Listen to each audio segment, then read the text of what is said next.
Hey, welcome back. Today we're going to be talking about the top 5 raid bosses that tore guilds apart in Wrath of the Lich King. You're definitely going to want to see what number 1 is. But first, we're doing a special Wrath of the Lich King beta key giveaway soon. So if you want to be entered for a chance to win, make sure you like this video and you are subscribed to the channel for when we start giving them away to subscribers only.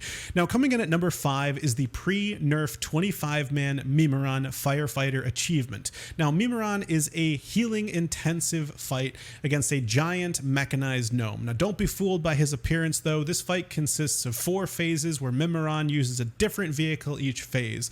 Phase 1, he enters the Leviathan MK II. Phase 2, it's the VX001. And phase 3, he enters an aerial command unit. And then in phase 4, a vehicle made from all 3 previous vehicles put together, kind of like a giant transformer. But what makes this fight especially hard is that there's an achievement called Firefighter. Now, in order to complete the Firefighter achievement before the fight, you need to press this big red button. This activates the self-destruct mechanism, which gives the raid 8 minutes to kill Mimiron before the raid wipes. Not only that, but the fight also changes in other ways too. All vehicles and bots in the fight get a whopping 30% increased damage and health, and every 30 seconds, 3 patches of fire will spawn near random players in the raid, dealing 10,000 fire damage per second. The fire doesn't just sit there either. It literally follows you. These fires are going to continue to spawn throughout the fight too, hence the name, the achievement being Firefighter. Now, generally the strategy here is to stack the fires on top of each other so there's enough room to kite. Otherwise, if all the fires are spread out, you're going to inevitably get hit by one, at some point. Now, this fight was so difficult that Blizzard eventually applied powerful nerfs, reducing the damage of the flames, reducing the bonus damage and health gained from the emergency buff, and reducing the damage and range of a number of Mimiron's abilities. After the nerf, Mimiron was so much easier to defeat, but for the players who had a chance to fight against pre-nerf 25-man Firefighter Mimiron, it was a fight that they'll remember as one of the hardest in Wrath. Now, coming in at number 4 is a boss like no other. 25-man heroic Professor Putricide. This fight requires coordination and presents a very unforgiving raid encounter, which secures his place as number 4. This fight requires 3 tanks, one of which actually takes control of an abomination. During the encounter, slime pools spawn randomly, and the abomination eats these oozes to gain ooze power, which is then used to snare adds that spawn. At the end of each phase, Professor Putricide will use tear gas, which stuns the whole raid for 10 seconds. But what really makes this fight hard is the combination of an ability called Malleable Goo, which bounces at a target, dealing 15k damage, and slows the attack and cast speed of the target by 200% for 15 seconds. There's also Choking Gas Bomb, which deals 5k damage per second, then explodes for 16k after 20 seconds, and the choking gas reduces your chance to hit by 75% for 10 seconds, which is huge.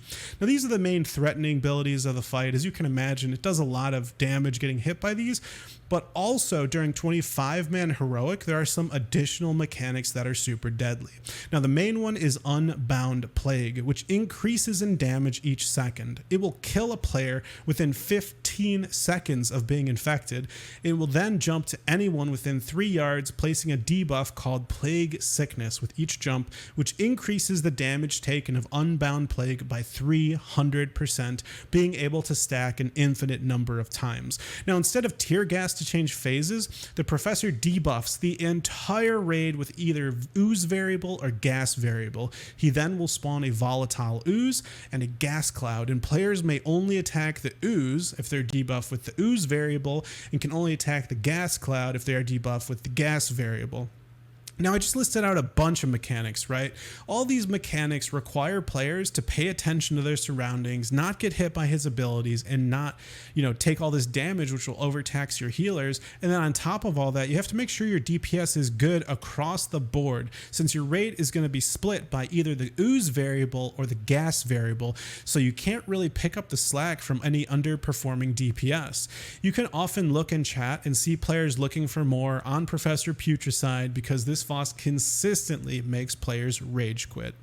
Now, coming in at number 3, we have the one, the only Algalon the Raid Destroyer, a name given to the boss by Blizzard themselves. Now, Algalon the Observer can actually only be challenged if a player has obtained the Celestial Planetarium Key or the Heroic Celestial Planetarium Key, which in order to do that, you need to gather 4 sigils from 4 bosses within Ulduar, which involves defeating them on their hard mode. That includes Mimiron on hard mode, who was already on this list of guild-destroying bosses. On top of that, players only have 1 hour to defeat him per lockout, starting at the first initiation of the encounter. Now, this fight is pretty insane, considering Algalon is charged with resetting the planet, effectively cleansing it of all life if it is deemed corrupted. So you're against a pretty powerful opponent here. Algalon hits hard and fast for about 27k per swing. He also uses an ability called Quantum Strike frequently, which does about 40k physical damage. On top of that, he uses Phase Punch, which does only about 10k damage, but it phases the target to another plane of existence after it accumulates 5 stacks, of course. That's when the healers need to be ready to heal the off tank, who then picks up the boss. And like I said, he hits super hard, so your healers need to be super, quick and on top of their heals, ready to heal that off tank. Also, adds spawn called Living Constellations throughout the fight, and also black holes. Need to drag those living constellations in the black holes, which kill them instantly. Death Knights are actually really good here. They can just death grip them right in.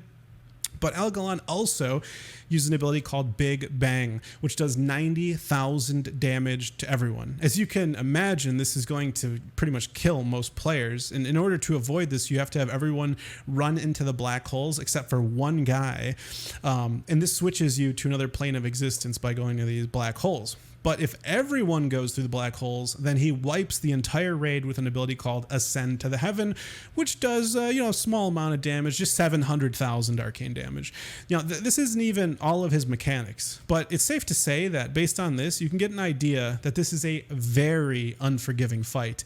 And to top it all off, you only have 1 hour to defeat him after your first initiation against him. So imagine going into this fight with no knowledge of how it goes. I mean, downing Algalon the first time you encounter him is scoring a half-court shot when you've never touched a basketball before. I mean, it just doesn't happen. You can see how those first encounters would be an absolute slaughter for any guild, and then after an hour of Algalon mopping the floor with your raid, you don't even get the satisfaction of defeating him.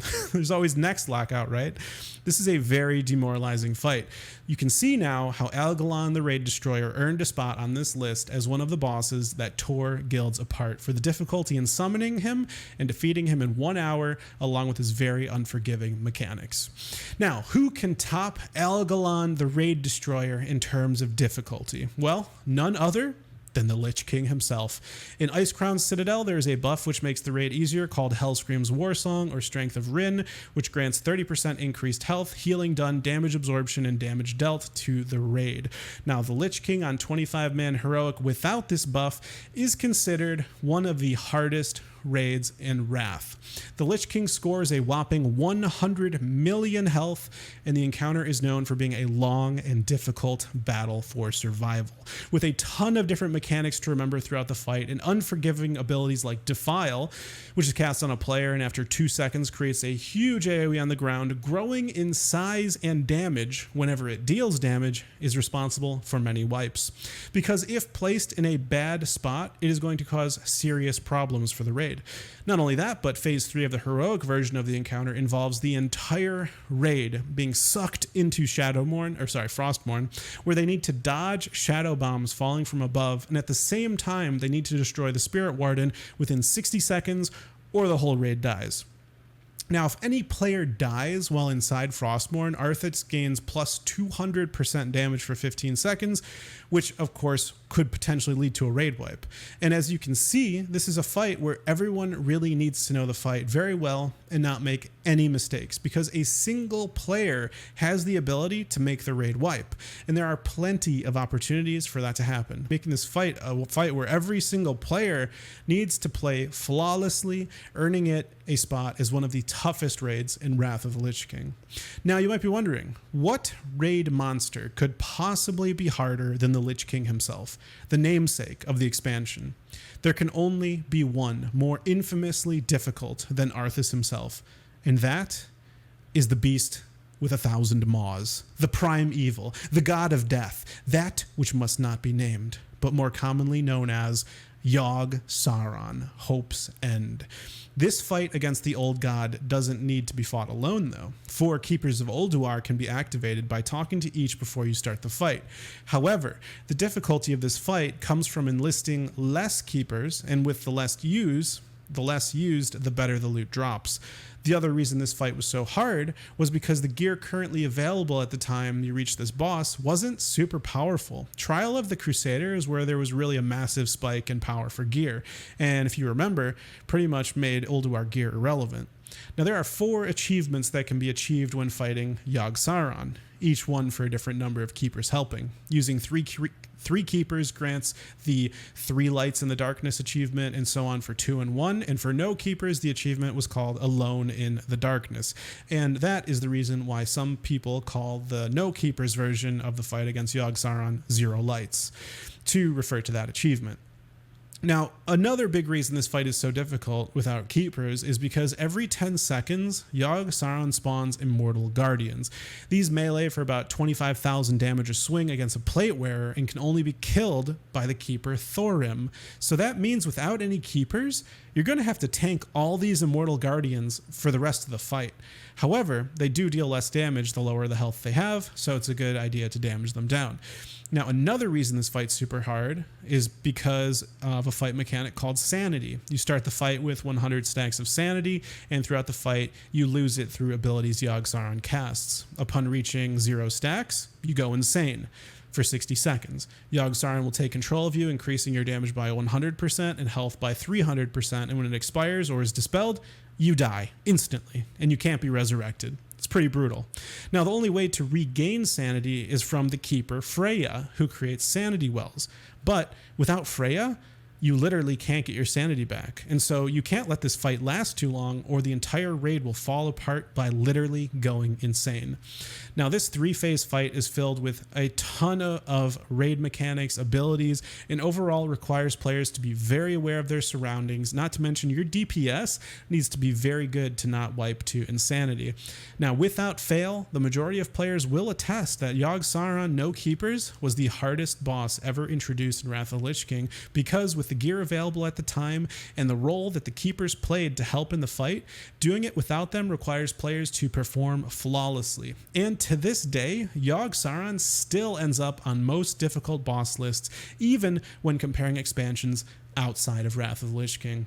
Now, when you face off against these bosses in Wrath of the Lich King Classic, you'll have your expectations set that you will have to fight as you've never fought before, because these are the 5 bosses that tore guilds apart in Wrath of the Lich King.